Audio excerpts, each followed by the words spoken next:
अधिक जास्त मोठा मेळावा म्हणजे कुंभमेळा तो होतोय। त्याच्या बैठकीमध्ये काय काय नियोजन झालं, काय सुझाव देण्यात आले किंवा कोणते सुझावामुळे किंवा कोणत्या दर 12 वर्षांनी जो नाशिकला कुंभमेळा आपल्याकडे होतो त्याचा नियरेस्ट जिल्हा म्हणून किंवा जवळचा जिल्हा म्हणून संभाजीनगर जिल्हा आपला आहे आणि त्या जिल्ह्यामध्ये कुंभमेळ्याच्या येणाऱ्या लोकांना त्रास होऊ नये।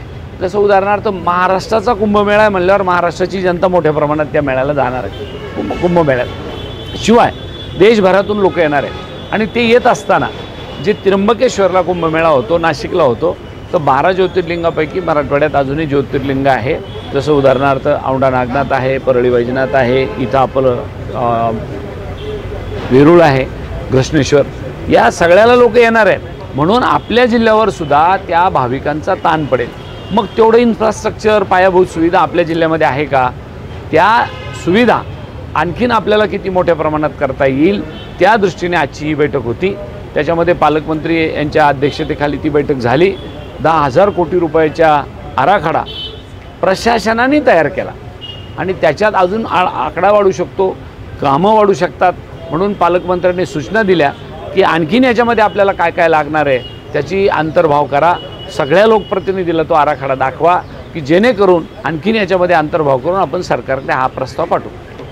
धन्यवाद। थँक्यू।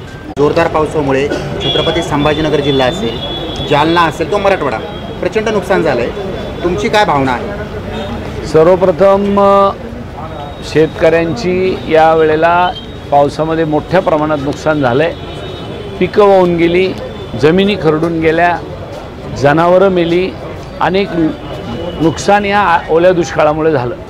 परंतु दुर्दैवाने सरकारने इतकंच केलं की आम्ही तात्काळ मदत करणार आहे। आम्ही त्यांना वेठी धरलं होतं की 50,000 रुपये किमान हेक्टरी मदत करा। शेवटी त्यांनी ती मदत 18,000 रुपयावर आणली। 18,000 रुपये आणि दिवाळीच्या आधी तुमच्या शेतकऱ्याच्या खात्यावर पैसे देऊन सांगितलं।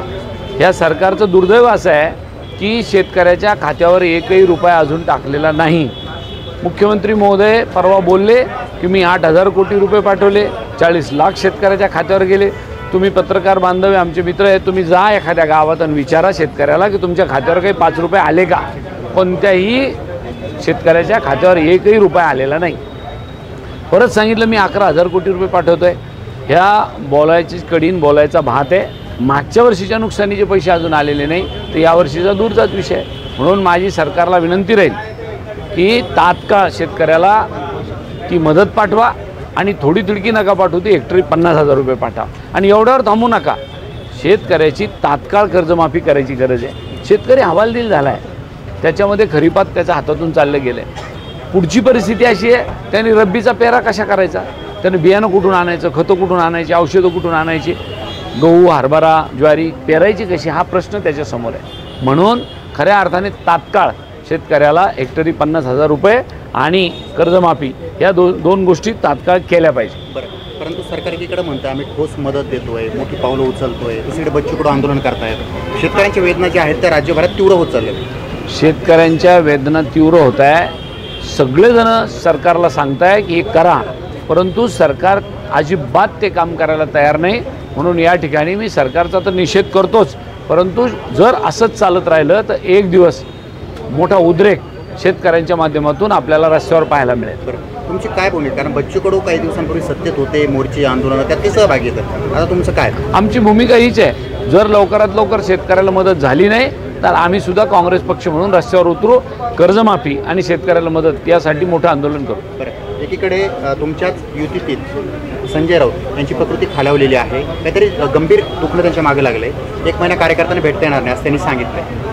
मला त्यांच्या प्रकृतीबद्दलची फारशी माहिती नाही, परंतु जर प्रकृती खराब असेल आणि डॉक्टरने सल्ला दिला असेल की मला सध्या तुम्ही आराम करा, कदाचित त्याच्यामुळे तेव्हा होऊ शकेल। बरं.